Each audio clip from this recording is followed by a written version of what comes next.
Guys, sebelumnya Assalamualaikum warahmatullahi wabarakatuh. Nama saya Delia Paramita Aziz dengan NPM 022722111115. Saya dari kelas 1C. Di sini saya akan menjelaskan sedikit tentang ragam bahasa. Pengertian ragam bahasa. Ragam bahasa adalah variasi bahasa menurut pemakaian yang berbeda-beda, menurut topik yang dibicarakan, menurut hubungan pembicaraan, kawan bicara, orang yang dibicarakan, serta menurut medium pembicara. Nah, di sini juga ada macam-macam ragam bahasa, yaitu yang pertama ragam baku, yang kedua ragam cakap atau ragam akrab, dan yang ketiga ragam hormat, yang keempat ragam kasar, yang kelima ragam lisan, yang keenam ragam resmi, yang ketujuh ragam tulisan, dan yang kedelapan ragam bahasa dan pada bidang tertentu, yang kesembilan ragam bahasa perorangan atau idiolek, yang kesembilan ragam bahasa pada kelompok anggota masyarakat suatu wilayah atau dialek, dan yang terakhir adalah ragam bahasa pada kelompok anggota masyarakat suatu golongan sosial. Nah, di sini juga ada ragam bahasa berdasarkan media. Yang pertama ragam lisan. Ragam bahasa lisan adalah ragam bahasa yang diungkapkan dengan media lisan. Ragam lisan adalah bahasa yang diujarkan oleh pemakaian bahasa. Ciri-ciri ragam lisan yaitu memerlukan orang kedua atau teman bicara, tergantung situasi, kondisi, ruang, dan waktu, tidak harus memperhatikan unsur gramatika, hal yang perlu intonasi serta bahasa tubuh.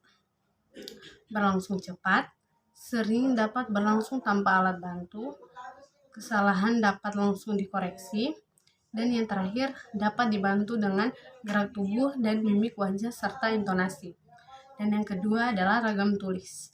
Ragam bahasa tulis adalah variasi bahasa yang dipergunakan dengan media tulisan dan sampai kepada sasaran secara visual. Ragam tulis adalah ragam bahasa yang ditulis atau dicetak. Ciri-ciri ragam tulis adalah yang pertama, tidak memerlukan orang kedua atau teman bicara, tidak bergantung kondisi, situasi, dan ruang serta waktu. Yang ketiga, harus memerhatikan unsur gramatikasi. Yang keempat, berlangsung lambat. Yang kelima, selalu memakai alat bantu. Yang keenam, kesalahan tidak dapat berlangsung dikoreksi. Yang ketujuh, tidak dapat dibantu dengan gerakan tubuh dan mimik muka, hanya terbantu dengan tanda baca saja. Dan ada juga ragam bahasa berdasarkan cara pandang penutur. Berdasarkan cara pandang penutur, ragam bahasa terdiri dari beberapa ragam, diantaranya adalah ada ragam dialek, seperti contohnya, gue udah baca buku itu. Terus ada juga ragam terpelajar, contohnya, saya sudah membaca buku itu. Dan ragam resmi, contohnya, saya sudah membaca buku itu. Ragam tak resmi, contohnya, saya sudah baca buku itu. Nah, di sini juga ada ragam bahasa berdasarkan topik pembicaraan.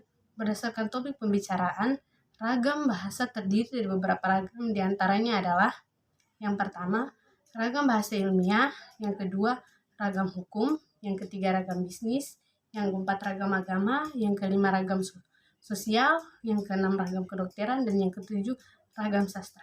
Dan di sini juga ada beberapa faktor penyebab timbulnya keragaman bahasa, diantaranya faktor budaya atau letak geografi, dan yang kedua, yang berikutnya, faktor ilmu pengetahuan, yang berikutnya juga ada faktor sejarah. Baik, itu saja yang saya tahu.